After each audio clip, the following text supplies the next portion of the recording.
estação de controle. Nós vamos falar de vários aspectos aqui, para a gente ter uma visão holística. Quando a gente olhar a comunicação, a gente sabe do que está falando do ponto de vista de todos os componentes dessa comunicação. Então, o Mavelink, ele é o protocolo, tá? É um protocolo que foi projetado para essa comunicação de veículos não tripulados de pequeno porte, tá? Ele foi lançado com uma licença aberta, GPL, LGPL, a partir do Lawrence Meyer, em 2009, o que faz com que ele seja, digamos assim, o padrão de software de controle, de comunicação de controle para drones, tá? Aberto, comunicação aberta. Existe também outros tipos de protocolos para certas aeronaves, né? Por exemplo, DJI é um fabricante de drones e os comandos de um controlador do DJI são diferentes, tá? Por exemplo, do que do Mavelink. Às vezes ele até suporta o Mavelink, tá? Mas ele tem outros protocolos. Esse aqui é o protocolo open source. Como essa licença é uma licença muito aberta, muito ampla, gratuita, né? Então, muita gente aderiu e tem muitos produtos que fazem uso do Mavelink dentro desse sistema, tá? A ideia do sistema do Mavelink é que ele especifique um conjunto de mensagens que vão estar circulando entre veículos, tá? E as tais estações de controle terrestres, tá? Nós vamos estar falando melhor sobre elas daqui a pouco, tá? Então, essa comunicação entre como se fosse uma torre de controle de aeroporto e as aeronaves, vai ser feita a partir desse protocolo Mavelink.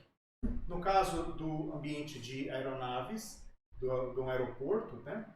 Esse ambiente é uma conversação entre o piloto e a torre de controle, é uma conversa humana. Mas no caso dos drones, vai ser muito baseado em uma comunicação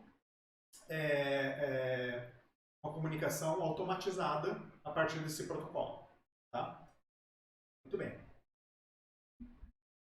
O que vem a ser o protocolo?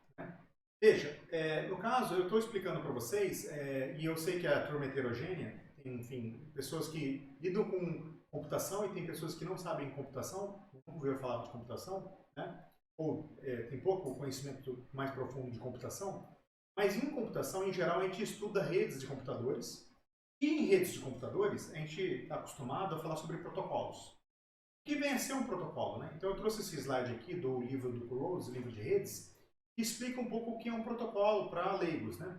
Então a ideia é a seguinte: protocolo é um tipo de comunicação entre duas partes que ela tem certas expectativas e certas formalidades. Se a gente pensar num protocolo humano, quando um humano chega e fala para você assim, bom dia, tá? Ele não fala só bom dia sem esperar nada em troca. Em geral, você tem uma certa expectativa de esperar em troca algum tipo de resposta.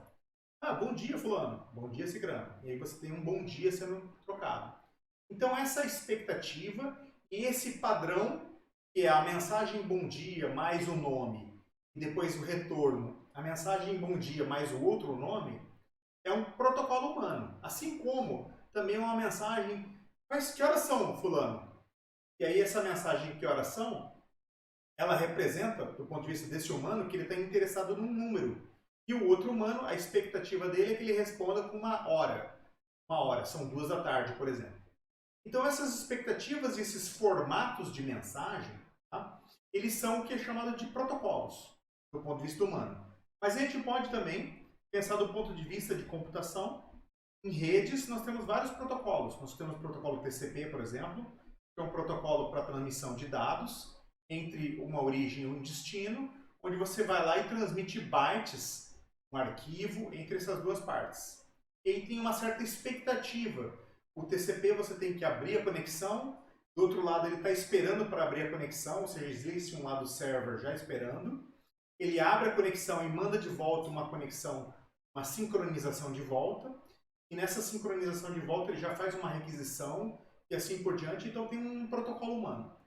Da mesma forma que os protocolos humanos e os protocolos de redes operam, esse protocolo, que também é um protocolo de redes, vai operar para comunicação padronizada entre o drone e a estação de controle. Tá? Então o Mavlink ele vai tentar fazer essa padronização entre as comunicações entre essas duas entidades. Ele vai padronizar os tipos de mensagem, vai padronizar os padrões, os formatos das mensagens que vão ser enviadas, quantos bytes as mensagens vão estar enviando, que tipos de mensagens vão estar operando nesse sentido. Tá?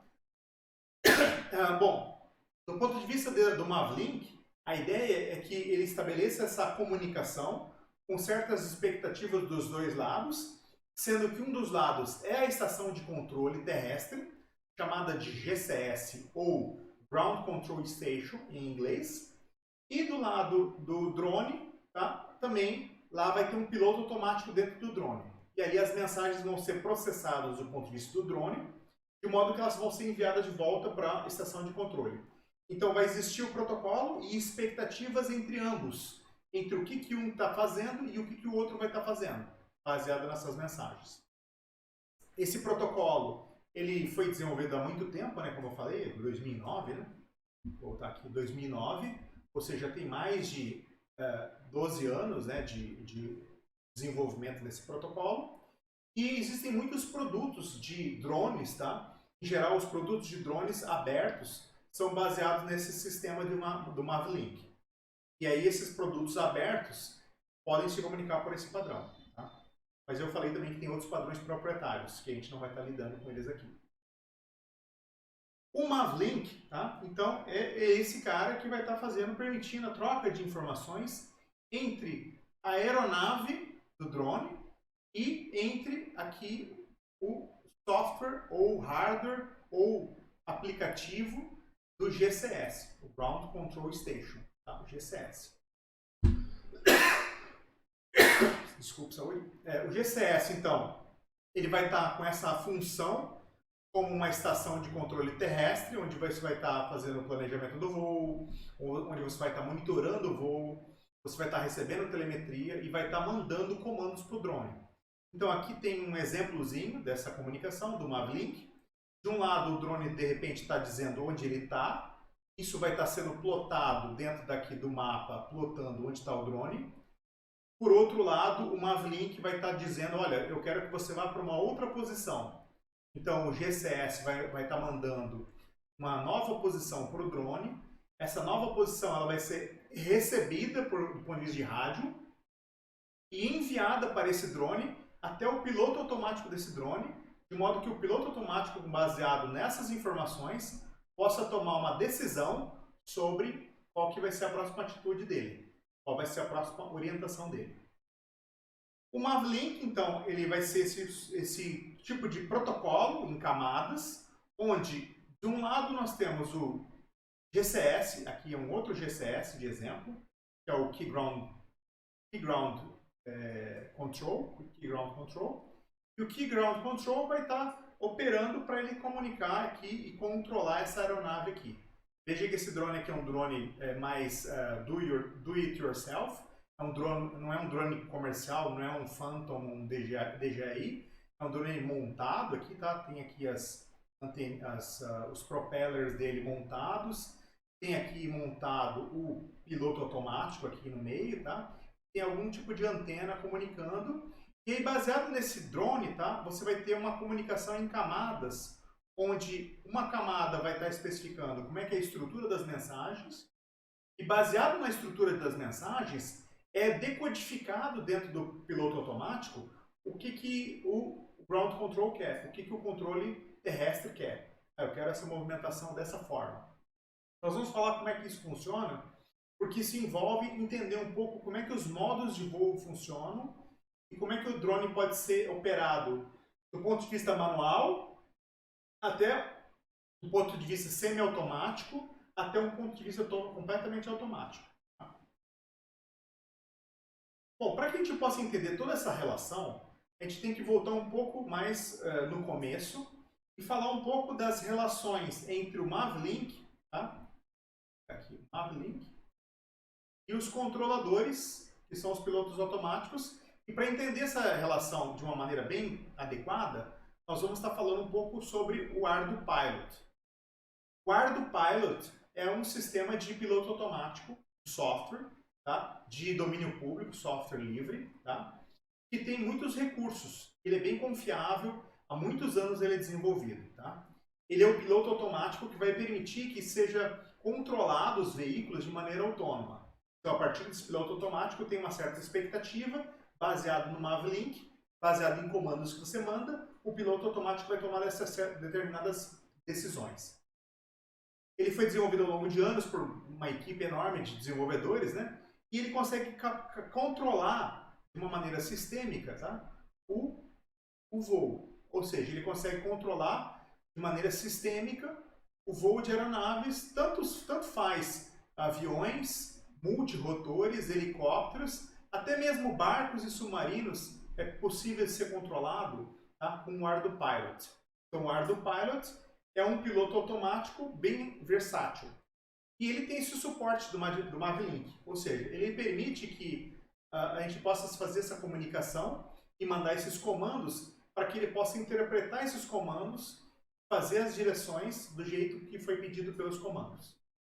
O ArduPilot também ele armazena logs e faz análises sofisticadas para que você possa, por exemplo, programar um drone para ter certas atitudes de flexibilidade e segurança. Segurança no sentido de safety, tá? No sentido de segurança aérea.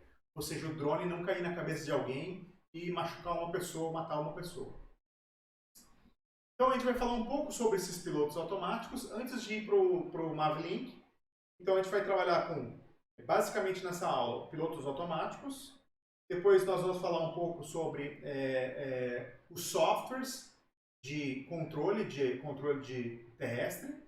E vamos assim construindo o nosso conhecimento, baseado também nos modos de voo, até chegar no passo onde nós vamos ver que o Mavlink meio que junta tudo, todas essas peças. Ele consegue controlar todas as diferentes funcionalidades que o piloto automático vai estar permitindo.